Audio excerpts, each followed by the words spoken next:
Hello दोस्तों, आप सभी को फिर से अपने यूट्यूब चैनल SST मैजिक पे आपका स्वागत है। आज हम स्टार्ट करने वाले हैं जो क्लास 10th का ज्योग्राफी जो चैप्टर 1 का है संसाधन एवं विकास। इसका आज हम क्वेश्चन आंसर करने वाले हैं। तो आज हम क्वेश्चन आंसर करने वाले, चलिए स्टार्ट करते हैं। तो पहला वस्तुनिष्ठ प्रश्न करेंगे जो एक नंबरी होता है वो हम करेंगे। उसमें दिया हुआ है कोयला किस प्रकार का संसाधन है। पहली वीडियो में बताए थे जो कोयला किस प्रकार का संसाधन है। कोयला जो है ना, एक बार उसका उपयोग कर लिए हैं तो दूसरी बार वो समाप्ति हो जाएगा।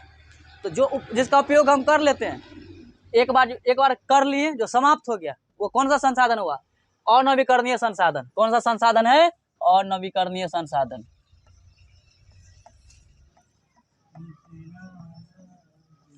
अनवीकरणीय संसाधन। उसके बाद लिखा हुआ है सौर ऊर्जा। सौर ऊर्जा किस प्रकार का संसाधन है? यानी सौर ऊर्जा, सूरज की ऊर्जा को एक बार जब हम खत्म कर लेते हैं तो फिर से हमारे पास आ जाता है। सूरज ऐसा है जो कभी खत्म हो जाएगा।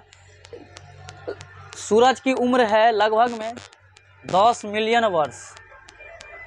अभी तो 5 मिलियन खत्म हुआ है, 5 मिलियन में बाकी है। यानी एक बार उसका उपयोग कर लेंगे तो दूसरी बार वो फिर से आ जाएगा। यानी पुनः प्रतियोग है, यानी फिर से उसको प्राप्त कर सकते हैं हम। पुनः प्रतियोग, पुनः प्रतियोग यानी एक बार उपयोग कर लिए तो फिर से ये आ जाएगा। अब तीसरा है तट रेखा से कितने किलोमीटर क्षेत्र अपवर्जनक आर्थिक क्षेत्र कहलाता है। मान लीजिए ये भारत की एक तट रेखा है, ये भारत की एक तट रेखा है ना, तो इससे हम 200 किलोमीटर तक, ये अपना क्षेत्र है 200 किलोमीटर तक। इससे आगे आप जाइएगा तो ये अंतर्राष्ट्रीय में आ जाता है, ये सबकी बपोटी है। तो इसीलिए 200 किलोमीटर तक है, 200 नॉटिकल मील तक। उसके बाद है डाकू की अर्थव्यवस्था का संबंध है। यानी डाकू सब जो होता है ना, जो कौन सा अर्थव्यवस्था चुराता है, यानी डाकू जो लेके जाता है, लूटता है, तो कौन सा अर्थव्यवस्था लूटता है। तो पहले देखेंगे हम जो संसाधन जो रखा होता है वही ना लूटता है कि दूसरा लूट लेता है? नहीं ना, संसाधन जो अपने पास होता है, नियोजित जो होता है ना, वही लूटता है। यानी कौन होगा? संसाधन नियोजन, यही ना लूटता है। उसके बाद है समुद्री क्षेत्र में राजनीतिक सीमा के कितने किलोमीटर क्षेत्र तक राष्ट्रीय संपदा निहित है। मान लीजिए क्या कह रहा है, समुद्र क्षेत्र में, यानी ये जो है ना, यहाँ से मान लीजिए समुद्र, यहाँ से कितना किलोमीटर तक जाएंगे हम तो अपना जो है ना आर्थिक क्षेत्र, यानी आर्थिक कोयला, पेट्रोलियम जो भी है वो निकाल सकते हैं। इसको जो है 19.2 किलोमीटर तक अंदर जाएंगे ना, यानी कितना किलोमीटर तक? 19.2 किलोमीटर तक अंदर जाएंगे तो कोयला, पेट्रोलियम जो भी आर्थिक क्षेत्र होता है वो हम निकाल सकते हैं। उसके बाद देखेंगे हम लघु उत्तरीय प्रश्न। लघु उत्तरीय प्रश्न में सबसे पहला क्वेश्चन दिया हुआ है संसाधन की परिभाषित कीजिए। संसाधन आप लोगों को बताए थे, जो संसाधन क्या होता है? संसाधन जो हमारे जीवन में उपयोगी हो, यानी मानव जीवन में जो भी उपयोगी हो वो क्या कहलाते हैं? संसाधन कहलाते हैं। यानी हमारे जीवन में जो भी उपयोगी हो, चाहे जो, मान लीजिए बोर्ड है, ये पेन है, मोबाइल है, जो भी है वो क्या है? संसाधन ही है ना। यानी इसमें लिखेंगे मानव जीवन में, मानव जीवन में जो उपयोगी हो, जो उपयोगी हो वो सभी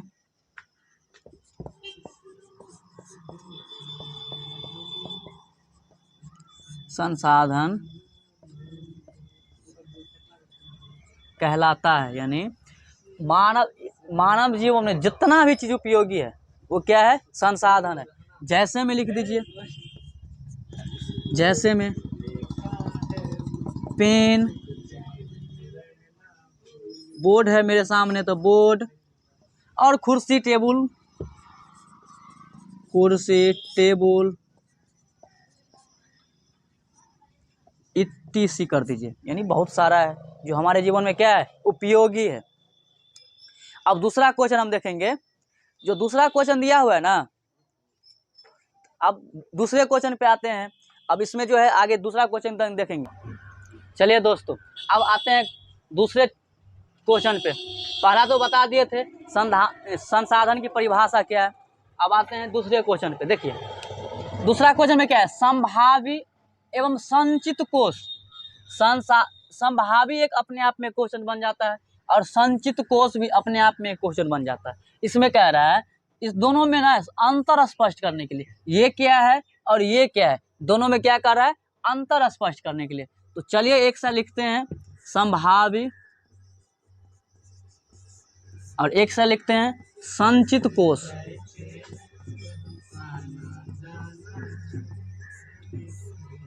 अब ये दोनों जो है, पहले लिखे संभावी में क्या है। मान लीजिए संभावी में ऐसा संसाधन है जो पहले से पता है, किसी विशेष क्षेत्र पर मौजूद है, जो पता है, जो यहाँ पे क्या है, मौजूद है। यहाँ पे लिखे किसी विशेष क्षेत्र पर, किसी विशेष क्षेत्र पर मौजूद हो। अब इसमें संचित कोष में देखिए, यानी लिखते हैं, यानी संसाधन का है क्या हो, वास्तव में ऐसे संसाधन जो संसाधन का अंश हो। वास्तव में ऐसे संसाधन जो क्या हो, संसाधन का ही अंश हो। देखिए संभावी में क्या समझे थे, किसी विशेष क्षेत्र पर मौजूद हो। इसमें जो है ऐसा संसाधन जो पता है, जो यहाँ पे संसाधन रखा हुआ है, पड़ा हुआ संसाधन है। अब संचित कोष में देखिए क्या है, वास्तव में ऐसे संसाधन जो संसाधन का अंश हो, संसाधन का ही अंश हो। यानी अब इस दोनों में अंतर स्पष्ट हो गया। अब इससे जो है ना, इसे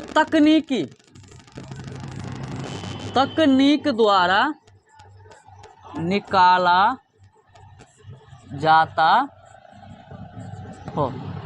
अब इसे संचित कोष को किससे निकालते हैं, तकनीक द्वारा निकालते हैं। और जो है संभावी को, इसका उपयोग ना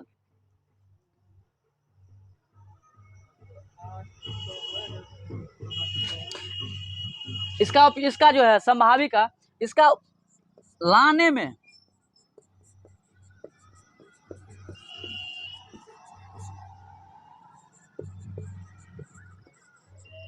उपलब्ध। अभी जो हम संभावी के बारे में बात करते हैं, देखिए संभावी का मतलब क्या होता है, संभव है लेकिन इसका उपयोग ला सकते हैं, उपयोग लाने में संभव है, यही चीज है।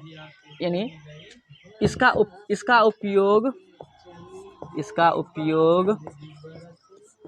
करना संभव है। इसका उपयोग क्या है, करना संभव है, लेकिन अभी तक इसका उपयोग किया नहीं गया है। इसका उपयोग किया नहीं गया। अब इसमें देखिए, अब संचित कोष में देखिए, वास्तव में ऐसा संसाधन जो है, रखा हुआ, इसका अंश है, लेकिन इसका उपयोग हम किसके द्वारा करते हैं, तकनीकी द्वारा करते हैं। लेकिन अभी तक इसका उपयोग, जब तक इसका उपयोग नहीं हुआ, यानी इसका प्रयोग नहीं किया गया हो। यानी इसमें देखिए, इसका किया नहीं गया अभी तक, इसका हम कर सकते हैं, मेरे पास इतना साधन है जो हम इसको कर सकते हैं, और इसका प्रयोग नहीं किया गया अभी तक।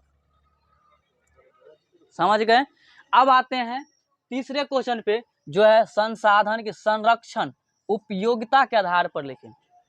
यानी संसाधन को हम संरक्षण कैसे करते हैं, उपयोग करते हुए भी संसाधन को हम संरक्षण कैसे करेंगे।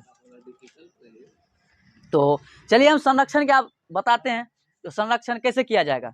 चलिए जैसे सब बहुत पुराना पहले चलिए बहुत पहले पुराना देखते हैं, जैसे सभ्यता हुआ, बहुत प्रकार के संस्कृति चलता था। हर एक गांव में हर एक संस्कृति होता है, सभ्यता होता है। ये सब जो है ना, इसी सब के काल से आता गया। अब मान लीजिए, अब इसका संरक्षण पहले देखिए, संरक्षण यानी बचाव, संसाधन को बचाएंगे कैसे। मान लीजिए जहाँ पे बहुत सारे पेड़ पौधा, मान लीजिए जंगल है, ये जंगल है, तो वहाँ पे जंगल है, तो इसको जब पता है हमको, इसको जंगल को काट करके हमको संसाधन अंदर से प्राप्त होने वाला है। हमको पता है जो संसाधन को, जब पूरे जंगल को काटेंगे तब क्या होगा, इसका संसाधन का उपयोग होगा। तो हम काटेंगे ही नहीं ना, छोड़ देंगे, क्यों काटेंगे, तो बच जाएगा ना। अगर बच जाएगा तो बचाएंगे ना। अगर यहाँ से पेड़ प्लांट्स को कहीं और ट्रांसफ़र कर देंगे, इसको भी निकाल लिए और ये भी बच गया। यानी एक यहाँ से इसको उठा करके यहाँ दे दिए पेड़ पौधा को, और इसके अंदर को संसाधन निकाल लिए, यानी पेड़ पौधा ये बच गया और संसाधन भी निकल गया। उसके बाद है बहुत ऐसा बहुत ऐसा जो है ना आंदोलन चला था। जैसे आप लोग सुने होइएगा चिपको आंदोलन क्यों चला था, पेड़ पौधा को जो काटा गया था, इसीलिए चिपको आंदोलन, जो पेड़ पौधा को बचाइए। पेड़ पौधा क्यों काटा गया था, पेड़ पौधा काटा गया था जो अंदर में खनिज संसाधन है उसको निकालने के लिए काटा गया था। तो इसीलिए इसका जो संचालक थे सुंदरलाल बहुगुणा, इसको सब जो पेड़ में चिपक करके बचाने लगे पेड़ को, समझ गए। चलिए संसाधन का जो है संरक्षण भी उपयोग कैसे करते हैं और ये भी समझ गए। अब आते हैं संसाधन निर्माण में तकनीकी की क्या भूमिका है। देखिए संसाधन निर्माण में तकनीकी का क्या भूमिका है। यानी तकनीकी मतलब तकनीकी, यहाँ पे तकनीक दिया है। सबसे पहले ये समझिए तकनीक का मतलब क्या होता है। तकनीक का मतलब जो होता है, तकनीक का मतलब होता है, जैसे अभी के समय में क्या है, मान लीजिए बहुत सारा तकनीक का प्रयोग हो रहा है, नया विज्ञान आ रहा है, नया तकनीकी उत्पन्न हो रहा है, तो यह चीज़ है तकनीकी। और संसाधन का निर्माण जो है कैसे होगा, संसाधन के निर्माण में जो है कैसे ये आएगा, ये देखेंगे। अब संसाधन के निर्माण में अब ये देखेंगे। चलिए अब देखते हैं जो संसाधन निर्माण कैसे होता है, यानी बनता कैसे है। अब इसके बारे में हम डिटेल से पढ़ते हैं। अब जो कोई भी, जैसे पहले जो था संसाधन ना, तकनीक के क्षेत्र में जो है ये देखते हैं। मान लीजिए पहले इसको मिटा देते हैं, उसके बाद बनाते हैं।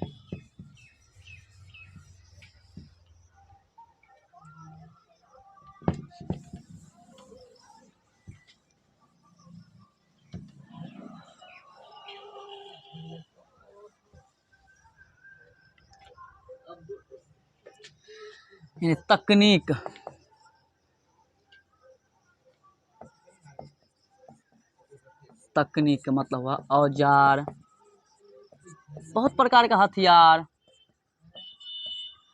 इत्यादि कर दीजिए आप, इत्यादि भी कर सकते हैं। ये सब जो है, ये सब एक तकनीक हुआ। अब इसके निर्माण में जो है संसाधन कैसे निर्माण होता है। मान लीजिए संसाधन क्या है, जो हमारे लिए उपयोगी है वो क्या है, संसाधन है। और इसका निर्माण कैसे होता है, तकनीकी बढ़ने से कारण। मान लीजिए आज के समय में औजार है ना, औजार ये क्या हमारे लिए क्या है, एक संसाधन ही है। मान लीजिए मोबाइल आया, ये भी तकनीकी ही क्षेत्र है ना। मोबाइल का आजकल मान लीजिए, आजकल तो है सब कुछ छूट जाए, लेकिन मोबाइल नहीं छूटना चाहिए। तो ये भी क्या है, संसाधन ही है। ये हमारे लिए वेरी इम्पोर्टेंट ही संसाधन है। और जो है तकनीक के क्षेत्र में क्या क्या विकास हुआ, कंप्यूटर